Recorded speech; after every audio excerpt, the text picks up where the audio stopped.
अस्सलामु अलैकुम रहमतुल्लाह।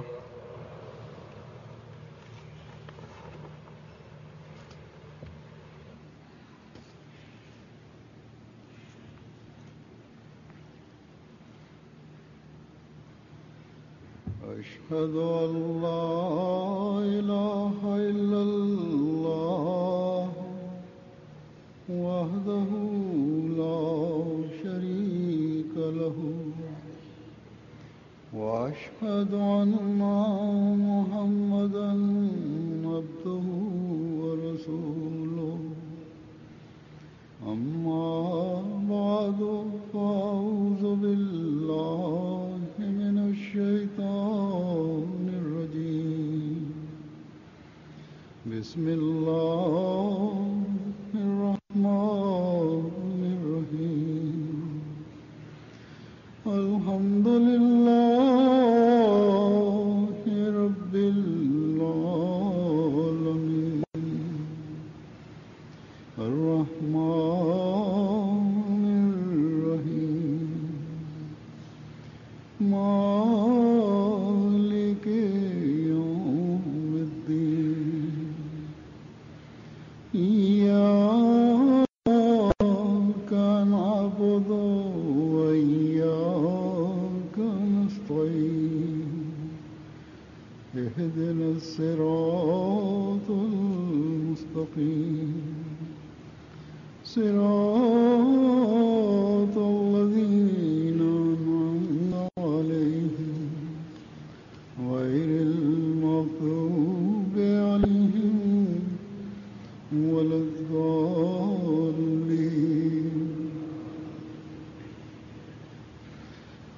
अल्हम्दुलिल्लाह आज जमात अहमदिया कनाडा का जलसा सालाना शुरू हो रहा है। அல்ஹம்துலில்லாஹ் இன்று கனடா ஜமாத்தின் ஆண்டு மாநாடு ஆரம்பமாகிறது. இந்த மாநாடுகள் ஒரு அஹ்மதிக்கு பரக்கத்துகளை பெறுவதற்கு காரணமாக அமைகின்றது. அவ்வாறே அமையவும் வேண்டும். ஏனென்றால் ஒரு குறிப்பிட்ட சூழலில் மார்க்க நோக்கத்திற்காக மட்டும் ஒன்று கூடுவது, இறைவனை நினைவு கூறுவதற்காக ஒன்று கூடுவது, அவனுடைய விருப்பத்தினை பெறுவதற்காக ஒன்று கூடுவது ஆகியவை நிச்சயமாக அல்லாஹு தாலாவுடைய அருள்களை ஈர்க்கின்றது. ஹஸ்ரத் நபிகள் நாயகம் ஸல்லல்லாஹு அலைஹி வஸல்லம் அவர்களும் மிகவும் தெளிவாக கூறியிருக்கின்றார்கள், இறைவனுடைய விருப்பத்தினை பெறுவதற்காக ஏற்படுத்தப்படும் கூட்டங்கள் அல்லாஹு தாலாவுடைய அருளுக்கு வாரிசாக்கின்றது, அவனது சொர்க்கத்தின் பக்கம் அழைத்து செல்கின்றது. பெருமானார் ஸல்லல்லாஹு அலைஹி வஸல்லம் அவர்கள் கூறினார்கள், மக்களே, சொர்க்கத்தின் தோட்டங்களில் உலாவுவதற்கு முயற்சி செய்யுங்கள்.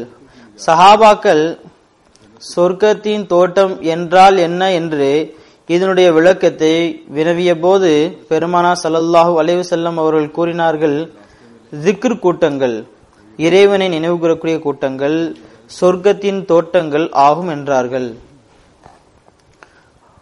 ஆக எந்த கூட்டத்தில் இருந்து சொர்க்கத்தின் தோட்டங்கள் கிடைக்குமோ நிச்சயமாக அது அருளுக்குரிய கூட்டமாகும். மேலும் நமது மாநாட்டின் நோக்கமும் இதுவே ஆகும்.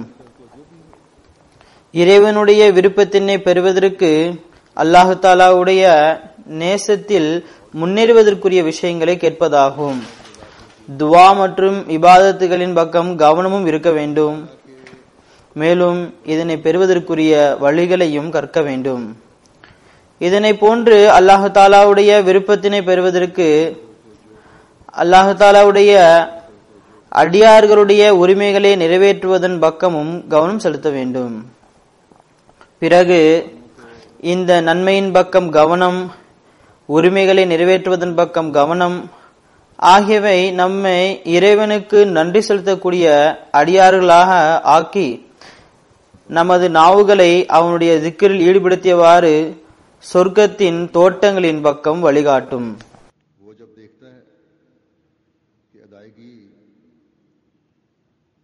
மேலும் அடியாரின் உரிமை நிறைவேற்றப்படும் போது அந்த அடியார் தனக்குரிய உரிமைகள் யாவும் நிறைவேற்றப்படுவதை பார்க்கிறார். அதுவும் இந்த கூட்டங்களின் மூலமாக உரிமைகள் நிறைவேற்றப்படுவதை பார்க்கின்ற அவரும்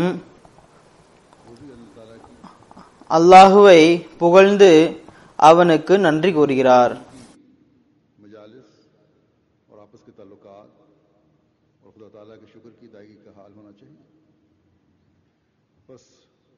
உண்மையான நம்பிக்கையாளர்களின் இத்தகைய கூட்டங்களும் அவர்களுக்கிடையிலான பரஸ்பர தொடர்பு ஆகியவையே இறைவனுக்கு நன்றி செலுத்துவதின் அடையாளங்களாக இருக்க வேண்டும். ஆக நம்மில் இந்த உணர்வுடன் இங்கு வரக்கூடியவர்கள், இதன்படி அமல் செய்யக்கூடியவர்கள் அதிர்ஷ்டசாலிகள் ஆவார்கள். இதன் விளைவாக இவர்கள் தமக்காக சொர்க்கத்தின் தோட்டங்களை திறப்பது மட்டுமின்றி படைப்பினங்களுக்குரிய உரிமைகளை நிறைவேற்றியதன் காரணத்தினால் மற்றவர்களும் சொர்க்கத்தின் தோட்டங்களில் உலாவுவதற்கு காரணமாக அமைகின்றார்கள். பிறகு மேலும் அதிக அளவு அருளுக்கு வழிவகுக்கின்றது. அல்லாஹுவின் அருளை இருக்கக்கூடிய மூமினாக ஆகிவிடுகின்றார்கள். ஏனென்றால் மற்றவர்களுக்கு நன்மையின் வழியினை காண்பிக்கக்கூடியவர் அல்லது ஒருவருக்கு நன்மை செய்து அவரை இறைவனுக்கு நன்றி செலுத்துபவராக ஆக்குபவர் நன்மையை செய்தவர் பெறுகின்ற அதே அளவு நற்கூலியை தாமும் பெறுகின்றார். இவ்வாறு ஒரு நன்மை நல்ல விளைவின் காரணமாக பல மடங்கு நன்மையினை பெற்று தந்து அல்லாஹுவின் அருள் மற்றும் பரக்கத்துக்கு வாரிசாக்கி கொண்டே செல்கிறது. ஆக இதுதான் நமது அன்பிற்குரிய இறைவன். அவன் நற்செயல்களுக்கு 100 மடங்கு 1000 மடங்கில் கனிகளை தருகின்றான். தனது அடியானின் சாதாரண முயற்சியை கூட எந்த அளவு பெரிதாக்குகின்றான் என்றால் அது மனிதனின் சிந்தனைக்கு அப்பாற்பட்டதாக இருக்கின்றது. ஆக இந்த அன்பான இறைவனின் அன்பினை ஒவ்வொருவரும் தேட வேண்டும்.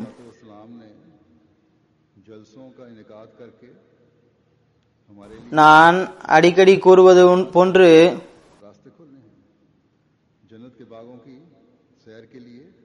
ஹஸ்ரத் மஸீஹ் மவ்ஊத் அலைஹிஸ்ஸலாத்து வஸ்ஸலாம் அவர்கள் மாநாடுகளை அமைத்து நமக்கு அருளுக்குரிய வழிகளை திறந்துள்ளார்கள்.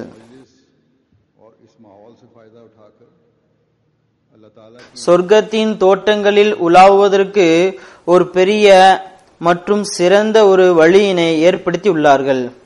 ஆக நம்மில் இந்த கூட்டத்திலிருந்து இந்த சூழலிலிருந்து பயன்பெற்று அல்லாஹு தாலாவின் விருப்பத்தினை பெறக்கூடியவர்களாக ஆகக்கூடியவர்கள் அதிர்ஷ்டசாலிகள் ஆவோம். ஆக அதற்காக அந்த விருப்பத்தினை பெறுவதற்காக இம்மாநாட்டில் கலந்து கொண்டுள்ள ஒவ்வொரு ஆணும் பெண்ணும் சிறியவர் பெரியவர் ஆகிய அனைவரும் முயற்சி செய்ய வேண்டும். ஜமா சகோதரர்கள் இந்த தகுதியை பெறக்கூடியவர்களாக ஆக்குவதற்காக ஹஸ்ரத் மஸீஹ் மவ்ஊத் அலைஹிஸ்ஸலாத்து வஸ்ஸலாம் அவர்களுடைய உள்ளத்தில் எந்த அளவு வேதனை இருந்தது, அன்னார் எந்த அளவு துடிப்புடன் இதற்காக துஆ செய்தார்கள், அதனை இந்த வரிகளின் மூலம் நம்மால் யூகிக்க முடிகிறது. கூறுகின்றார்கள், துஆ செய்கின்றேன், வாழ்நாள் முழுவதும் செய்து கொண்டே இருப்பேன். மேலும் எனது துஆ இதுவாகும், அல்லாஹ்வே என்னுடைய இந்த ஜமாத்தின் உள்ளங்களை தூய்மையாக்க வேண்டும். மேலும் தனது ரஹ்மத்தின் கையை நீட்டி அவர்களுடைய உள்ளங்களை தன் பக்கம் இருப்பானாக. எல்லா விதமான தீமைகள் தீய எண்ணங்கள் போன்றவற்றை அவர்களுடைய உள்ளங்களிலிருந்து அகற்றுவானாக. பரஸ்பரம் உண்மையான அன்பினை ஏற்படுத்துவானாக. மேலும் நான் இந்த துஆ ஏதாவது ஒரு சமயத்தில் ஏற்றுக்கொள்ளப்படும் என உறுதி கொள்கின்றேன். இறைவன் எனது துஆவை வீணாக்க மாட்டான். மேலும் நான் இவ்வாறும் துவா செய்கின்றேன், அதாவது எனது ஜமாத்தில் ஒருவன் இறைவனுடைய அறிவு மற்றும் எண்ணத்தின்படி நிரந்தரமாக தீயவனாக இருக்கின்றான் என்றால் அவனுக்கு உண்மையான தூய்மை மற்றும் இறைபக்தி கிடைக்க பெறாது என்று இறைவன் அறிந்தால், வல்லமை மிக்க என் இறைவா, எவ்வாறு அவன் உன்புறமிருந்து அகற்றப்பட்டு இருக்கின்றானோ அவ்வாறே என்னிடம் இருந்தும் அவனை அகற்றிவிடு. அவனுக்கு பதிலாக மிருதுவான மென்மையான உள்ளம் கொண்ட உயிரில் உன்னுடைய தேடல் இருக்கக்கூடிய வேறு ஒருவனை கொண்டு வா.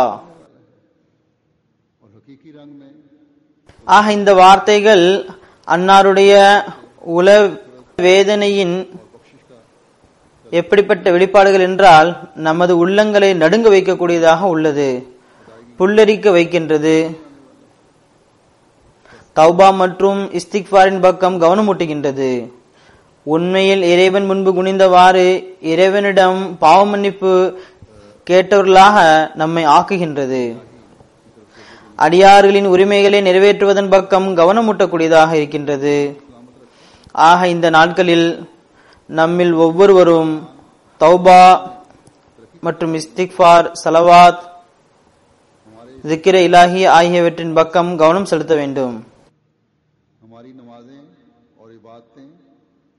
அல்லாஹ் தஆலா நமது ஈமானை பாதுகாப்பாக வைப்பது மட்டுமின்றி நமது ஈமான் நிச்சய உறுதி மற்றும் இறையச்சம் ஆகியவற்றில் முன்னேறக்கூடியவர்களாக ஆக்குவானாக. நமது பாவ மன்னிப்பு தூய்மையான பாவ மன்னிப்பாக ஆக வேண்டும். நமது தொழுகைகள், நமது இபாதத்துகள் உண்மையான தொழுகைகளாகவும் இபாதத்துகளாகவும் ஆக வேண்டும். நாம் அடியார்களுக்கு செலுத்தக்கூடிய உரிமைகள் தூய்மையாக இறைவனுடைய விருப்பத்தினை பெறுவதற்காக அமைந்திருக்க வேண்டும். ஹஜ்ரத் மஸீஹ் அலைஹிஸ்ஸலாத்து வஸ்ஸலாமுடைய இந்த மேற்கோள்களை எப்பொழுதும் நம்முன் வைக்க வேண்டும். அன்னார் கூறுகின்றார்கள், உள்ளம் தாழ்மையுடன் சஜ்தா செய்யாமல் வெறும் வெளிப்படையான சஜ்தாக்கள் மீது மட்டும் நம்பிக்கை வைப்பது வெறும் போலியான விருப்பமாகும். அதாவது நாம் பெரிய பெரிய சஜ்தாக்கள் செய்கின்றோம், அல்லாஹு தாலா நமது துஆக்களை ஏற்றுக்கொள்வான் என நினைப்பது தவறான எண்ணமாகும். கூறுகின்றார்கள், குர்பானுடைய இரத்தம் மற்றும் இறைச்சி ஆகியவை இறைவனிடம் சென்றடைவதில்லை, மாறாக தக்வா மட்டுமே அவரிடம் சென்றடைகின்றது. அதே போன்று உள்ளத்தால் ருக்கு, சுஜூத் மற்றும் கியாம், அதாவது நிற்றல் செய்யாமல் வெறும் உடல் அளவிலான ருக்கு, சுஜூத் போன்றவைகள் ஒன்றுமற்றவை ஆகும். கூறுகின்றார்கள், உள்ளத்தின் கியாம், அதாவது உள்ளத்தின் நிலைநிற்றல் என்பது அவனுடைய கட்டளைகளின்படி செயல்படுவதாகும். ருக்கு என்பது அவன் பக்கம் குனிவது, சுஜூத் என்பது அவனிடம் தன்னை முற்றிலுமாக அர்ப்பணித்து விடுவதாகும். ஆக இதுதான் ஹஜ்ரத் மஸீஹ் மவ்ஊத் அலைஹிஸ்ஸலாத்து வஸ்ஸலாம் அவர்களின் விருப்பமாகும். நம்மிடம் தன்னை ஏற்றுக்கொண்டவர்களிடம், தனது ஜமாத்தினரிடம் தக்வாவின் தரத்தை பெற வேண்டும். இதற்காக மிகவும் வேதனையுடன் அவர்கள் துஆ செய்துள்ளார்கள். அல்லாஹ் நம்மை இந்த தரத்தை பெறக்கூடியவர்களாக ஆக்குவானாக. நாம் உலக வியாபாரங்களில் அதிகமாக ஈடுபட்டு தக்வாவிலிருந்து விலகி சென்றதன் காரணத்தினால் நாம் ஹஜ்ரத் மஸீஹ் மவ்ஊத் அலைஹிஸ்ஸலாத்து வஸ்ஸலாம் அவர்களின் புரட்சிகரமான நோக்கத்தில் தடையை ஏற்படுத்தக்கூடியவர்களாக ஆகிவிடக் கூடாது. நாம் இறைவனுக்குரிய உரிமை மற்றும் படைப்பினங்களுக்குரிய உரிமையை அளிக்கக்கூடியவர்களாக ஆகிவிடக் கூடாது. நாம் அன்னார் எந்த நோக்கத்தை நிறைவேற்றுவதற்காக தோன்றினார்களோ அதிலிருந்து விலகிவிடக்கூடியவர்களாக ஆகிவிடக் கூடாது. ஆக இந்த மாநாட்டின் அருளிலிருந்து முழுவதுமாக பயன்பெறுவதற்கு, ஹஜ்ரத் மஸீஹ் அலைஹிஸ்ஸலாத்து வஸ்ஸலாமின் விருப்பங்கள் மற்றும் துஆக்களுக்கு வாரிசாவதற்கு ஒவ்வொரு அஹ்மதியும் ஒரு புதிய உணர்வுடன் இந்த உறுதிமொழி எடுக்க வேண்டும். இதற்கு முழுமையாக முயற்சிக்க வேண்டும். நாம் நமது தக்வாவின் தரத்தை மேம்படுத்திக் கொண்டே செல்வதற்கு முயற்சி செய்து கொண்டே செல்வோம். தக்வாவின் வழியினை தேடுவதில் குர்ஆன் நமக்கு கற்றுத்தந்துள்ள போதனைகள் மற்றும் உண்மையான முஃமினின் தரமாக கூறியவற்றை தேடி அதன்படி அமல் செய்தால்தான் ஹஜ்ரத் மஸீஹ் அலைஹிஸ்ஸலாத்து வஸ்ஸலாம் அவர்கள் நம்மிடம் எதிர்பார்த்த அந்த தரத்தை நாம் அடைய முடியும். திருக்குர்ஆன் தக்வாவின்படி அமல் செய்வதற்கு பல்வேறு கோணங்களில் எண்ணற்ற இடங்களில் கவனமூட்டியுள்ளது. அதில் சிலவற்றை நான் இங்கு கூறுவேன். இதன் மூலம் நம்மில் ஒவ்வொருவருக்கும் தன்னை ஆராய்வதன் பக்கம் கவனம் ஏற்பட வேண்டும். அல்லாஹ் தஆலா கூறுகின்றான், அன்னஹு லா இலாஹ இல்லா அனா ஃபத்தகூன். बस अल्लाह ताला फरमाता है मेरी इबादत अगर उसका हक अदा करते हुए करोगे, என்னை தவிர எந்த இறைவனும் இல்லை, ஆகையால் எனவே இறைபக்தியை மேற்கொள்ளுங்கள். தக்வாவின் பொருள் பாதுகாப்பிற்காக கேடயத்தின் பின்பு வருதல் என்பதாகும். பாவங்களிலிருந்து தப்பிப்பிற்குரிய செயல்களை செய்வது, கஷ்டங்களிலிருந்து தவிர்ந்திருக்க ஏற்பாடுகளை செய்வது. ஆக இறைவன் கூறுகின்றான், எனது இபாதத் அதற்குரிய உரிமையை செலுத்தியவாறு செய்தீர்கள் என்றால் இதுதான் தக்வாவாகும். இது எல்லா பகுதியிலிருந்தும் உங்களை பாதுகாக்கும், உங்களை பாவங்களிலிருந்து காப்பாற்றும், உங்களை கஷ்டங்களிலிருந்து காப்பாற்றும். இறைவனுடைய இபாதத் அதனுடைய உரிமையுடன் செய்யும் போது இறைவனுடைய அச்சம் மற்றும் பயத்தினை ஏற்படுத்தக்கூடிய இடம் இதுவாகும் என்பதனை நன்றாக விலகிக் கொள்ளுங்கள். ஆனால் இந்த அச்சம் உண்மையான அடியான், உண்மையான மூமின் இறைவனுடன் கொண்டுள்ள அன்பின் காரணத்தினாலாகும். இதனை மற்றொரு வகையில் தக்வா என்று கூறுகின்றோம். ஆக ஒரு உண்மையான அஹ்மதி இந்த இபாதத்துகளின் உரிமைகளை நிறைவேற்றுவதற்கு முயற்சி செய்ய வேண்டும். இதன் மூலம் தக்வாவின்படி செல்லக்கூடியவர் இறைவனுடைய விருப்பத்தினை பெறக்கூடியவர் என கூற முடியும். மேலும் இதுவே மனித படைப்பின் மாபெரும் நோக்கமாகும். அல்லாஹ் தஆலா கூறுகின்றான், வமா ஹலக்துல் ஜின்ன வல் இன்ஸ இல்லா லியஅபுதூன். நாம் ஜின்களையும் மற்றும் மனிதர்களையும் எம்மை வணங்குவதற்காகவே படைத்துள்ளோம். ஹஜ்ரத் மஸீஹ் அலைஹிஸ்ஸலாத்து வஸலாம் அவர்கள் கூறுகின்றார்கள், பல இயல்புகளை கொண்ட மனிதர்கள் தமது அறிவின்மை அல்லது தைரிய குறைவின் காரணத்தினால் பல்வேறு குறிக்கோள்களை தமது வாழ்விற்காக அமைத்துக் கொள்கிறார்கள். நாம் பார்க்கின்றோம், இன்று மட்டுமல்ல எப்பொழுதுமே இதுதான் நடந்து வருகின்றது. மனிதன் தனது வாழ்வின் குறிக்கோள்களை தானே ஏற்படுத்துகின்றான். நான் இதனை குறிக்கோளாக கொண்டுள்ளேன், இதுதான் எனது வெற்றியின் ரகசியம் என எண்ணுகின்றான். மேலும் இறைவன் மனித படைப்பின் நோக்கமாக கூறிய அந்த குறிக்கோளை மறந்து விடுகின்றான். கூறுகின்றார்கள், மனிதர்கள் தைரியம் இல்லாமல் தனது வாழ்க்கைக்காக பல்வேறு குறிக்கோள்களை ஏற்படுத்துகின்றனர். வெறும் உலக குறிக்கோள்கள் மற்றும் விருப்பங்கள் வரை சென்று அவர்கள் நின்று விடுகின்றார்கள். ஆனால் இறைவன் தனது தூய வேதத்தில் கூறிய அந்த குறிக்கோள் இதுவாகும், வமா ஹலக்துல் ஜின்ன வல் இன்ஸ இல்லா லியஅபுதூன். அதாவது நான் ஜின்களையும் மனிதர்களையும் என்னை கண்டறியவும் எனக்கு இபாதத் செய்யவும் தான் படைத்திருக்கின்றேன். இந்த ஆயத்திலிருந்து மனிதனுடைய வாழ்வின் நோக்கம் இறைவனை வணங்குவது, இறைவனை பற்றிய அறிவை பெறுவது, இறைவனுக்காகவே ஆகிவிடுவதாகும்.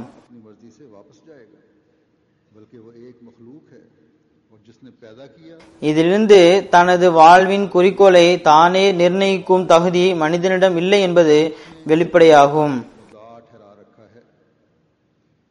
ஏனென்றால் மனிதன் தனது விருப்பப்படி வருவதும் இல்லை, அவனது விருப்பப்படி திரும்ப செல்லவும் முடியாது. மாறாக அவன் ஒரு படைப்பு ஆவான்.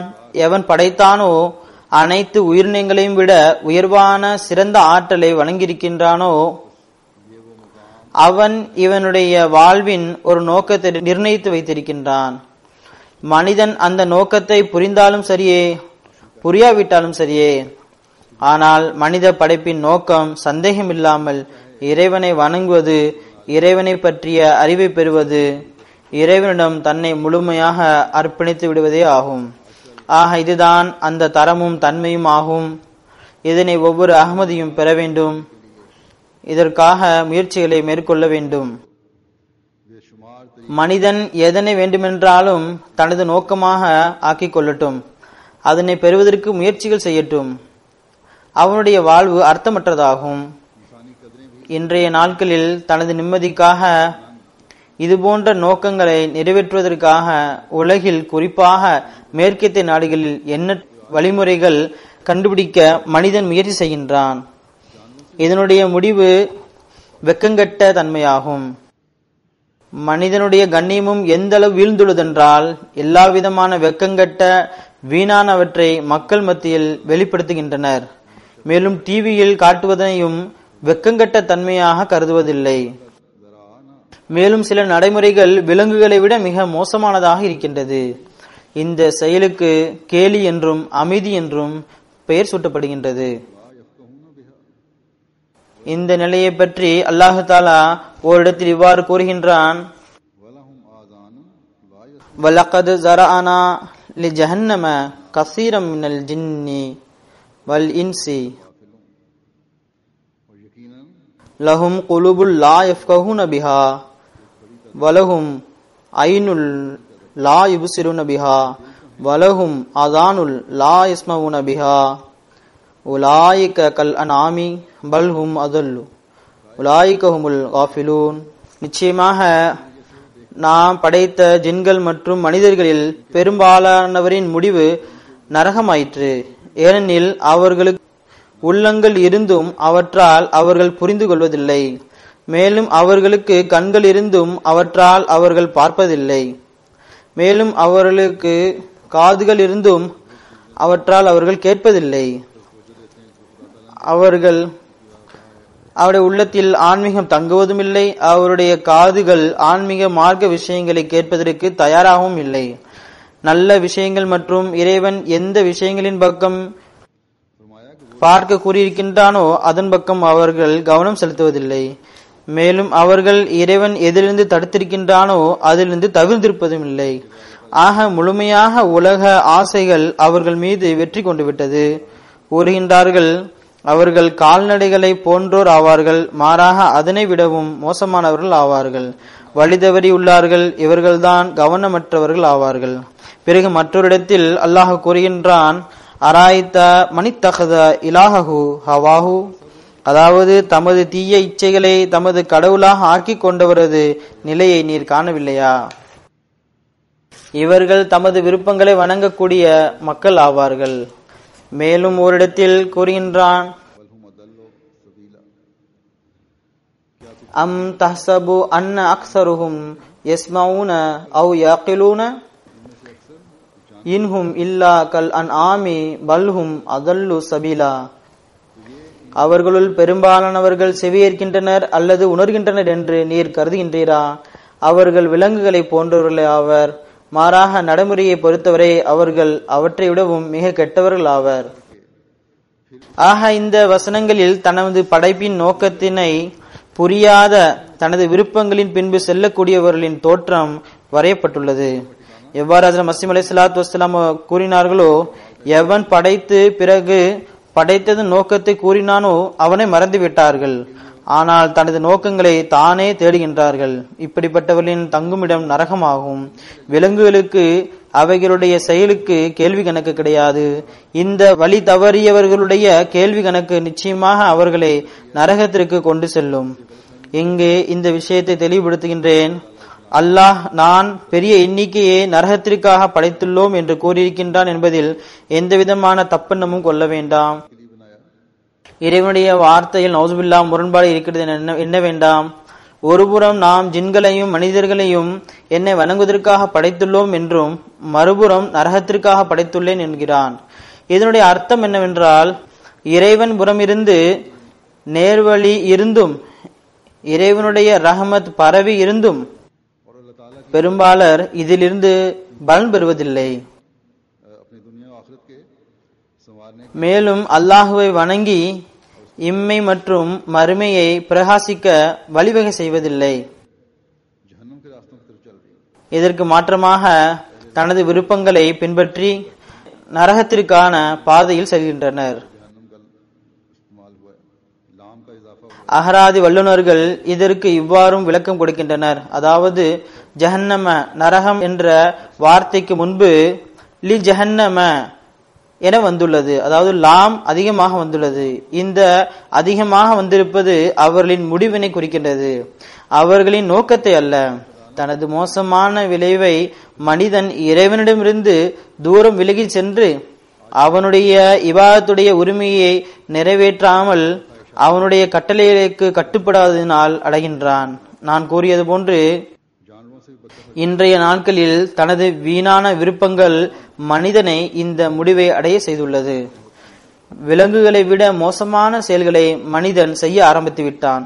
வெளிப்படையாக ஒழுக்கங்கெட்ட செயல்கள் நடக்கின்றன. அசிங்கமான நிர்வாணமான செயல் பார்க்கப்படுகின்றது, செய்யப்படுகின்றது. போனோகிராபியுடைய பிலிம்கள், வீடியோக்கள் மிகவும் சாதாரணமாக கிடைக்கின்றது.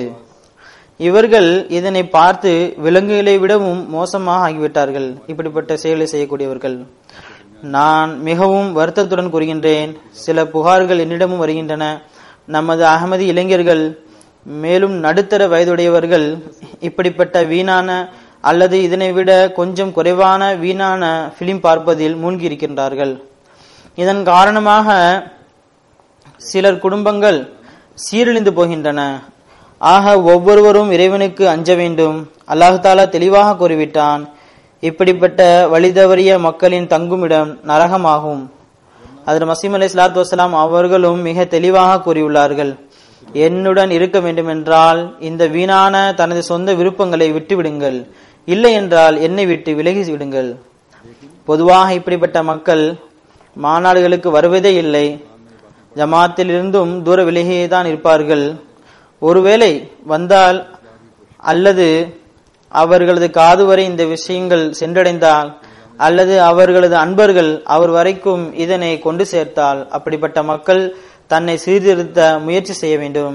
அல்லது அவர் மீது ஜமாத் அமைப்பு நடவடிக்கை எடுப்பதற்கு முன்னர் அவர் தானாகவே ஜமாத்தை விட்டு பிரிந்துவிட வேண்டும். இதனை போன்று இளைஞர்களுக்கு இளமை பருவத்தில் நுழையக்கூடியவர்கள் சரியது தவறு எதென சரியாக பிரித்தறிய முடியாதவர்கள், வீட்டில் உள்ளவர்களும் சரியாக அவர்களுக்கு கூறியிருக்க மாட்டார்கள், ஜமாத் அமைப்புடனும் அந்த அளவு தொடர்பு கொண்டிருக்க மாட்டார்கள். அவர்களிடமும் நான் கூறுகின்றேன், இதுவும் அதாவது வீணானவற்றை பார்ப்பது, பிலிம் போன்றவற்றை பார்ப்பது ஒரு வகையான போதையாகும். ஆகையால் இப்படிப்பட்ட வீணானவற்றில் ஈடுபடக்கூடியவர்களுடன் நட்பு கொள்ளாதீர்கள். ஏனென்றால் இவர்கள் உங்கள் மீது தாக்கத்தை ஏற்படுத்தி விடுவார்கள். ஒருமுறை ஏதாவது அசிங்கம் அல்லது ஏதாவது ஒரு அசிங்கத்தில் மூழ்கினாலும் பிறகு அதிலிருந்து வெளிவருவது கடினமானதாகிவிடும். ஹஜ்ரத் மசீம் அலைஹிஸ்ஸலாத்து வஸ்ஸலாம் அவர்கள் இந்த ஆயத்திற்கு விளக்கம் எழுதியவாறு ஒரு இடத்தில் கூறுகின்றார்கள், இறைவன் நாம் நரகத்திற்கு என்று பெரும்பாலான ஜின்களையும் மனிதர்களையும் படைத்துள்ளோம் என்று கூறுகின்றான். பிறகு கூறுகின்றார்கள், அந்த நரகத்தை அவன் தானே உருவாக்கி கொள்கின்றான். அல்லாஹ் தாலா நரகத்தினை ஏற்படுத்தவில்லை, மாறாக அவர்களே தமது நரகத்தினை ஏற்படுத்தி கொண்டனர். கூறுகின்றார்கள், மனிதன் சொர்க்கத்தின் பக்கம் அழைக்கும் போது தூய்மையான உள்ளத்துடன் தூய்மையான விஷயங்களை கேட்பான். ஆனால் தூய்மையற்ற எண்ணங்களை கொண்டுள்ள மனிதன் தனது குறைவான அறிவின்படி அமல் செய்வான். சொர்க்கத்தின் பக்கம் அழைக்கும் போது அவர்கள் கேட்பதில்லை. தூய்மையான உள்ளம் கொண்டவர்கள் அவர்களுக்கு தூய்மையான விஷயத்தின் தாக்கம் ஏற்படுகின்றது. ஆனால் தன்னைத்தானே அறிவாளி என கருதக்கூடியவர்கள் உலக ஒளியிலிருந்து பலன் பெற வேண்டும் என கூறுகின்றார்கள். தமது அறிவையே மேலானதாக கருதுகின்றார்கள். அவர்களுடைய முடிவு நரகமாகும். கூறுகின்றார்கள், இப்படிப்பட்டவர்களுக்கு மறுமையிலும் நரகம் கிடைக்கும், மேலும் உலகத்தின் நரகமும் கிடைக்கும். உலகத்தின் நரகம் தூய்மையற்ற வாழ்வும் மற்றவர்களுக்கு காண்பிப்பதற்காக வாழ்வதும் ஆகும். உலகத்தின் நரகம் மறுமை நரகத்திற்கு ஒரு ஆதாரமாகவும் ஒரு அடையாளமாகவும் இருக்கும். சிலருக்கு சில நோய்களின் காரணமாக, சிலருக்கு வேறு வகையில் இவ்வுலகிலும் ஒரு நரகமாக தென்படுகின்றது. உலகத்தின் நரகத்தினை பற்றி விளக்கியவாறு அன்னார் ஒரு இடத்தில் கூறுகின்றார்கள், வெளிப்படையான செல்வம், ஆட்சி, கண்ணியம், அதிக பிள்ளைகள் எந்த ஒரு மனிதனுக்கும் அமைதி மற்றும் நிம்மதி கிடைப்பதற்கு காரணமாக அமையும் என ஒருபோதும் கருதாதீர்கள். நிரந்தரமான அந்த நிம்மதி, அந்த அமைதி, அந்த திருப்தி போன்ற சொர்க்கத்தின் அருள்கள் இந்த விஷயங்கள் மூலம் கிடைக்கப்பெறாது. அது இறைவனுக்காக வாழ்வதிலும் இறைவனுக்காக மரணிப்பதிலும் தான் கிடைக்கப்பெறும். கூறுகின்றார்கள், உலக இன்பம் ஒரு வகையான தூய்மையற்ற ஒரு இச்சையை ஏற்படுத்தி தேவை மற்றும் தாகத்தை அதிகப்படுத்துகிறது. அதிகமாக தண்ணீர் குடிக்கும் தேவையை உடையவரை போன்று தாகம் தீராது. அதாவது தாகம் தீராத நோயை போன்று அவரது தாகம் தீராது. கூறுகின்றார்கள், எந்த அளவு என்றால் அவர்கள் அழிந்து போய்விடுவார்கள். ஆக இந்த வீணான விருப்பங்களின் பேராசைகளின் நெருப்பு மேற்குறிப்பிட்ட நரகத்தின் நெருப்பாகும். இது மனிதனின் உள்ளத்தை நிம்மதி மற்றும் அமைதி பெற செய்யாது. மாறாக ஒரு வேதனை துடிப்புடன் நிம்மதியற்ற நிலையில் வைத்திருக்கும். ஆகையால் எனது நண்பர்களின் பார்வையிலிருந்து இது ஒருபோதும் மறைந்திருக்க கூடாது. அதாவது இந்த விஷயங்களை கவனத்தில் கொள்ள வேண்டும்.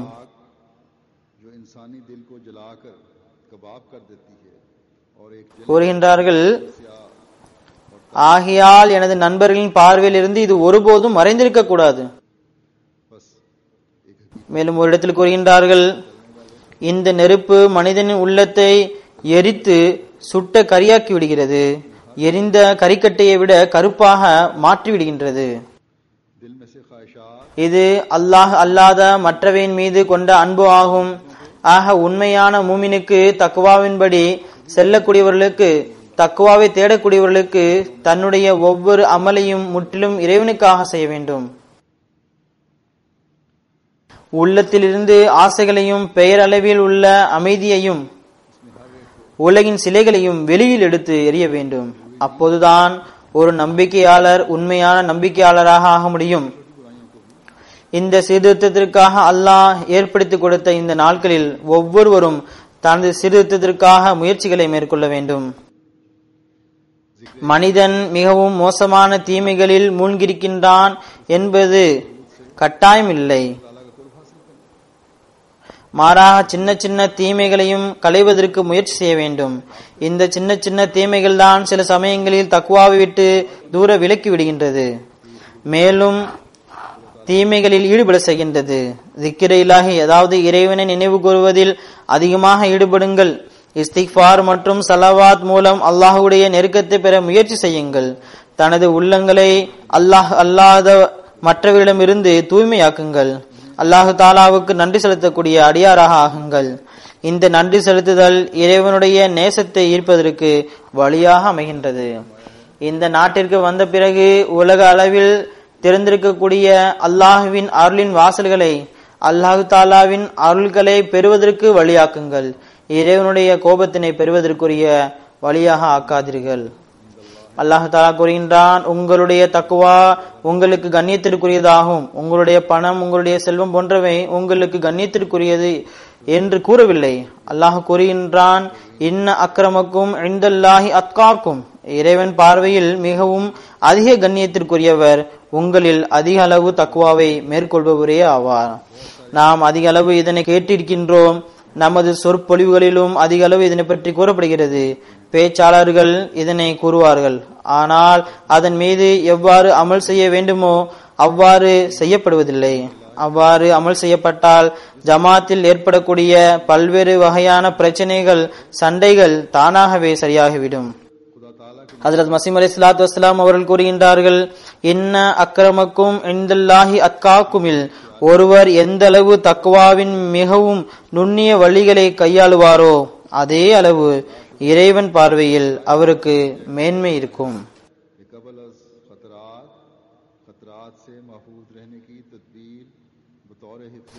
ஆக சந்தேகமின்றி இது மிகவும் உயர்ந்த தக்குவாவாகும். ஆபத்துகள் வருவதற்கு முன்பே பாதுகாப்பாக இருப்பதற்கான வழிமுறைகள் கையாள வேண்டும்.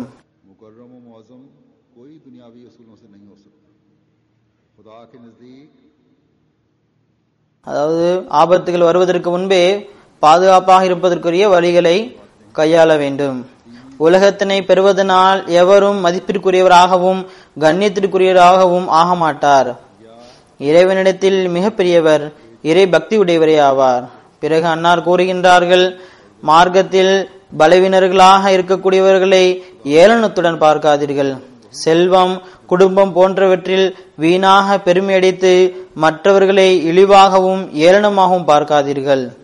இறைவனிடத்தில் கண்ணியத்திற்குரியவர் முத்தக்கியே ஆவார். பிறகு அன்னார் கூறுகின்றார்கள், ரட்சிப்பு என்பது சமுதாயத்தையோ செல்வத்தையோ சார்ந்திருப்பதில்லை, மாறாக அல்லாஹு தாலாவுடைய செயல் மீதுதான் அது சார்ந்திருக்கின்றது. இதனை பெறுவதற்கு நாம் என்ன செய்ய வேண்டும்? கூறுகின்றார்கள், நன்னடத்தை, நபி ஸல்லல்லாஹு அலைஹி வஸல்லத்தை முழுமையாக பின்பற்றுதல் மற்றும் துஆக்கள் போன்றவைகள் இறைவனுடைய செயலை ஈர்க்கின்றன. அதாவது இறைவனுடைய செயலை, நன்னடத்தை, நபி ஸல்லல்லாஹு அலைஹி வஸல்லத்தை முழுமையாக பின்பற்றுதல் மற்றும் துஆக்கள் போன்றவைதான் இருக்கின்றன. பிறகு ஓரிடத்தில்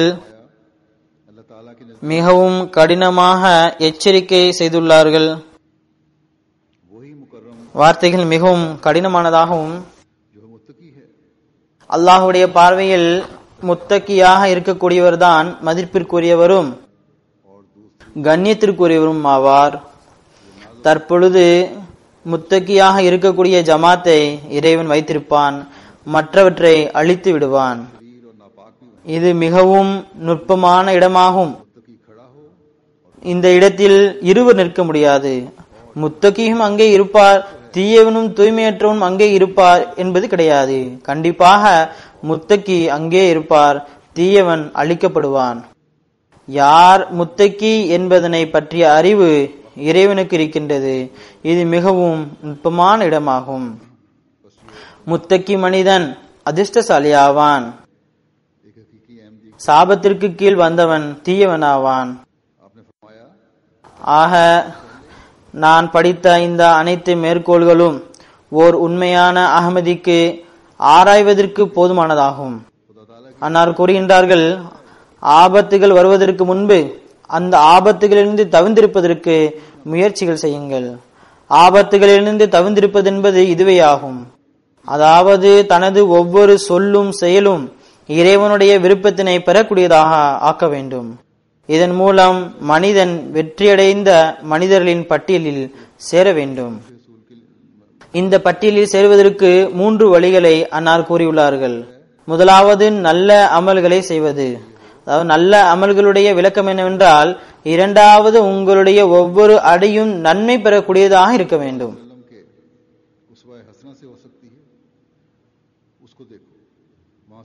பிறகு நல்ல அமல்களின் அடையாளம் நபி ஸல்லல்லாஹு அலைஹி வஸல்லமுடைய முன்மாதிரியிலிருந்து கிடைக்கக்கூடியதை பார்க்க வேண்டும். அது அங்கிருந்து கிடைக்கும். நபி ஸல்லல்லாஹு அலைஹி வஸல்லமுடைய முன்மாதிரியை பற்றி ஹஜ்ரத் ஆயிஷா ரலியல்லாஹு தஆலா அன்ஹா கூறுகின்றார்கள், பெருமானாருடைய நடைமுறைகள் குர்ஆனை கரீம் ஆகும் என்று கூறினார்கள். ஆக குர்ஆன் பக்கம் கவனம் செலுத்த வேண்டும். ஹஜ்ரத் மஸீஹ் அலைஹிஸ்ஸலாத்து வஸலாம் கூறுகின்றார்கள், நபி ஸல்லல்லாஹு அலைஹி வஸல்லத்தை முழுமையாக பின்பற்றுங்கள், அப்போது நல்ல அமல்கள் கிடைக்கப்பெறும்.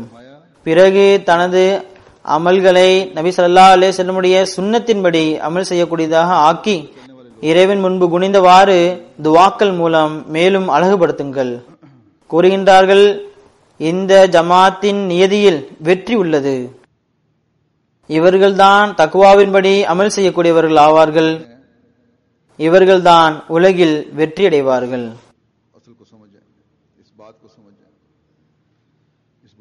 ஆக நம்மில் இந்த நோக்கத்தினை புரியக்கூடியவர், இந்த விஷயத்தினை புரியக்கூடியவர் அதிர்ஷ்டசாலி ஆவார். இந்த அடிப்படை விஷயத்தை புரிய வேண்டும். உலக செல்வங்களுக்கு முக்கியத்துவம் வழங்காதீர்கள். இறைவனுடைய விருப்பத்தினை பெறுவது மற்றும் தக்வாவினை பெறுவதற்கு முயற்சி செய்யுங்கள். இறையருளால் அகமதிகளில் பெரும் எண்ணிக்கை இதற்காக முயற்சிகளை மேற்கொள்கின்றது. இதில் எந்தவித சந்தேகமும் இல்லை. இதனுடைய வெளிப்பாடு ஜமாத் சகோதரர்களின் பழக்க வழக்கம், அவருடைய தியாகங்களின் தரத்தின் மூலம் தெரிகின்றது. ஆனால் இந்த மைதானத்தில் இன்னும் நிறைய முன்னேற வேண்டிய அவசியம் உள்ளது. இறைவன் நம்மில் ஒவ்வொருவருக்கும் இதற்கான வாய்ப்பினை தந்தல்வானாக. நாம் இந்த முக்கியமான விஷயத்தை புரியக்கூடியவர்களாக வேண்டும். தக்வாவின் கீழ் தமது வாழ்வை கழிக்கக்கூடியவர்களாக ஆவுமாக.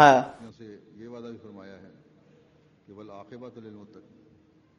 மேலும் அல்லாஹு தாலா ஒரு முத்தக்கியிடம் செய்த வாக்குறுதியிலிருந்து பங்கு பெறக்கூடியவர்களாக ஆவுமாக. அல்லாஹு தாலா பல்வேறு வாக்குறுதிகளுடன் முத்தக்கிகளுடன் இந்த வாக்குறுதினையும் தந்துள்ளான். வல் ஆகிபத்து லில் முத்தகீன், முத்தகீன்களுக்கு இறுதி வெற்றி உண்டு. அதாவது வெற்றி மற்றும் நல்ல முடிவு முத்தகீன்களுக்கே உரியதாகும். ஹஜ்ரத் மஸீஹ் அலைஹிஸ்ஸலாத்து வஸ்ஸலாம் அவர்கள் கூறுகின்றார்கள், எல்லா விதமான போராமை, தப்பெண்ணம், புறம்பேசுதல், கர்வம் மற்றும் தீமைகள் போன்றவற்றின் வெளிப்படையான மற்றும் மறைமுகமான வழிகளிலிருந்தும் சோம்பேறித்தனம், கவனமின்மை போன்றவற்றிலிருந்தும் தப்பித்துக் கொள்ளுங்கள். மேலும் இறுதி முடிவு முத்தகீன்களுக்கு உரியதுதான் என்பதனை நன்றாக நினைவில் கொள்ளுங்கள். இதனை பற்றி அல்லாஹ் கூறுகின்றான், வல் ஆகிபத்து லில் முத்தகீன். ஆகையால் முத்தகி ஆவதற்கு முயற்சி செய்யுங்கள். ஆக இந்த மாநாட்டுடைய சூழல் நமக்கு கிடைத்திருக்கின்றது. இதிலிருந்து பலன் அடைந்தவாறு நம்மில் ஒவ்வொருவரும் தமது தீமைகளின் மீது கவனம் செலுத்தியவாறு எல்லா விதமான தீமைகளிலிருந்து தவிர்ந்திருப்பதற்கு முயற்சி செய்ய வேண்டும். மேலும் எல்லா விதமான நன்மைகளையும் மேற்கொள்வதற்கு முழுமையாக கவனம் செலுத்த வேண்டும். இதிலிருந்து நாம் வெற்றியின் மூலம் இறைவனுடைய விருப்பத்தினை பெற்றுத்தரக்கூடிய முடிவை பெறக்கூடியவர்களாக வேண்டும். பிறகு தனிப்பட்ட முடிவில் மட்டும் இறைவன் நிறுத்திவிடவில்லை. ஜமாத்தார்கள் இவ்வளவு பெரிய ஜமாத்தாக ஒரு முயற்சியுடன் நன்மையினை மேற்கொள்ளும் போது மற்றும் தக்வாவின்படி செல்ல முயற்சி செய்யும் போது ஜமாத் என்ற ரீதியில் இறைவனுடைய ஜமாத் மீதான அருளின் மழையினை இன்னும் அதிகமாக்கும். இறைவனுடைய அருள் அதிகரித்து கொண்டே செல்லும். மேலும் இறைவன் ஹஜ்ரத் மஸீஹ் மவ்ஊத் அலைஹிஸ்ஸலாத்து வஸ்ஸலாமுடன் செய்த அந்த வாக்குறுதிகள் நமது வாழ்வில் நிறைவேறுவதனை நாம் பார்ப்போம்.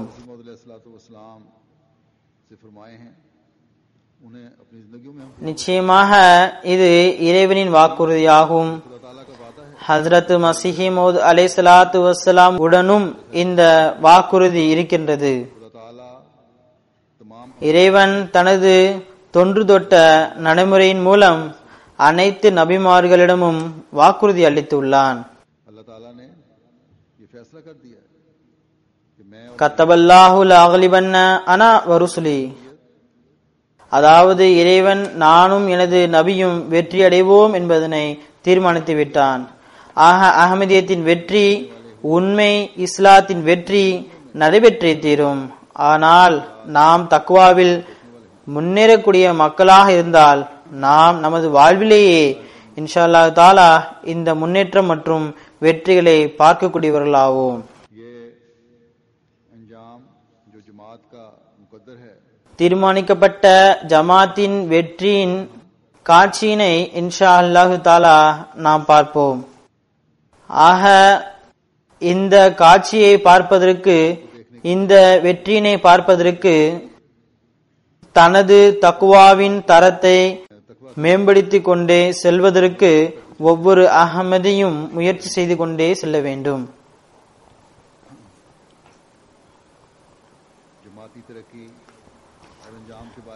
ஜமாத்தின் முன்னேற்றம் மற்றும் வெற்றியினை பற்றி ஹஜ்ரத் மஸீஹ் மவ்ஊத் அலைஹிஸ்ஸலாத்து வஸ்ஸலாம் அவர்கள் ஓரிடத்தில் கூறுகின்றார்கள், இதுவும் நினைவில் கொள்வதற்கு உகந்ததாகும். அதாவது யாருக்கு முடிவோ அவருக்கே ஆட்சியாகும். அதனை பற்றி கூறுகின்றார்கள்,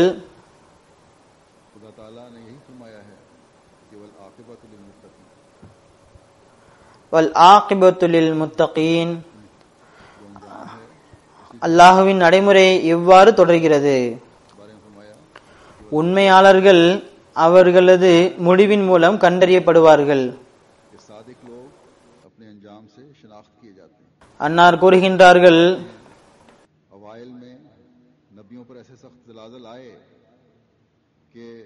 தொடக்க காலத்தில் நபிமார்கள் மீது எப்படிப்பட்ட பூகம்பங்கள் வந்ததென்றால் நீண்ட காலம் வரை வெற்றி அடைவதற்கான அடையாளம் தென்படவே இல்லை. பிறகு இறுதியில் இறை உதவியின் தென்றல் வீச ஆரம்பித்தது.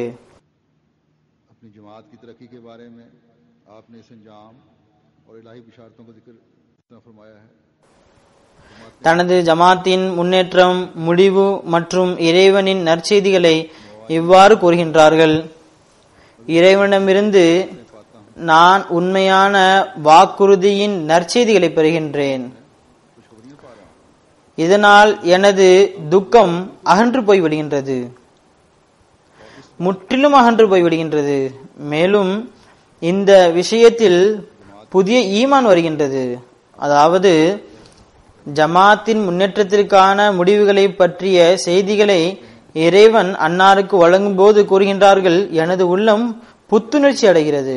பிறகு அன்னார் கூறுகின்றார்கள், எனக்கு நறுமணம் வருகின்றது.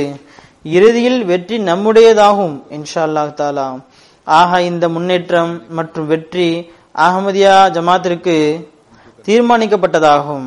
நாம் இந்த முன்னேற்றத்தில் பங்கு கொள்வதற்காக தனது தக்வாவின் தரத்தை உயர்த்துவது அவசியமாகும். மாநாட்டின் இந்த நாட்களிலும் இன்ஷா அல்லாஹ் தஆலா சில நாட்களுக்கு பிறகு ரமதான் வர இருக்கின்றது.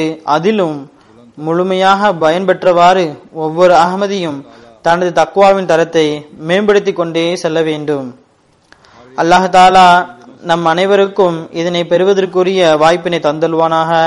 ஒவ்வொருவருக்கும் மாநாட்டின் இந்த நாட்களில் முழுமையாக பயன்பெறுவதற்கான வாய்ப்பினை தந்தல்வானாக. இந்த மாநாட்டுடன் தொடர்புடைய அனைத்து அருள்களையும் நம்மில் ஒவ்வொருவரும் பெறக்கூடியவர்களாவோமாக. ஹஜ்ரத் மஸீஹ் மவ்ஊத் அலைஹிஸ்ஸலாத்து வஸ்ஸலாம் அவர்கள் ஜலசாவில் கலந்து கொள்ளக்கூடியவர்களுக்காக செய்த துவாக்களுக்கும் ஜமாத்தினர்களுக்காக செய்த துவாக்களுக்கும் வாரிசாவுமாக. மாநாடு ஏற்பாட்டு சார்பாக சில விஷயங்கள் இருக்கின்றன. மாநாட்டின் அனைத்து நிகழ்ச்சிகளையும் அமைதியுடன் அனைவரும் கேட்க வேண்டும். வருகையும் சரியாக இருக்க வேண்டும். அறிவு, ஆன்மீக மற்றும் தர்பியத் சம்பந்தமான எந்த ஒரு விஷயங்களாக இருந்தாலும் சரி, அதனை உங்களுடைய வாழ்வின் அங்கமாக்க முயற்சி செய்யுங்கள். அல்லாஹ் தஆலா அனைவருக்கும் இதற்கான வாய்ப்பினை தந்தல்வானாக. மாநாடு ஏற்பாடு தொடர்பாக இந்த விஷயத்தையும் கூறிக்கொள்ள விரும்புகின்றேன். கலந்து கொள்ளக்கூடியவர்கள் இங்கு மாநாட்டு அமைப்பு உள்ளது, அதனுடன் எல்லா வகையிலும் ஒத்துழைக்க வேண்டும். அமைப்பாளர்கள், டியூட்டி கொடுக்கக்கூடியவர்கள் விருந்தினர் உபசரிப்பிற்கான முழுமையாக உரிமையை நிறைவேற்ற வேண்டும். இதனை போன்று டியூட்டி கொடுக்கக்கூடியவர்களும் கலந்து கொள்ளக்கூடியவர்களும் உங்கள் சுற்றுச்சூழலை கண்காணித்துக் கொண்டிருக்க வேண்டும். அல்லாஹ் தஆலா அனைவரையும் அனைத்து விதமான தீங்கிலிருந்தும் காப்பாற்றுவானாக. மேலும் அல்லாஹ் தஆலா எல்லா வகையிலும் இந்த மாநாட்டை அருளுக்குரியதாக்குவானாக.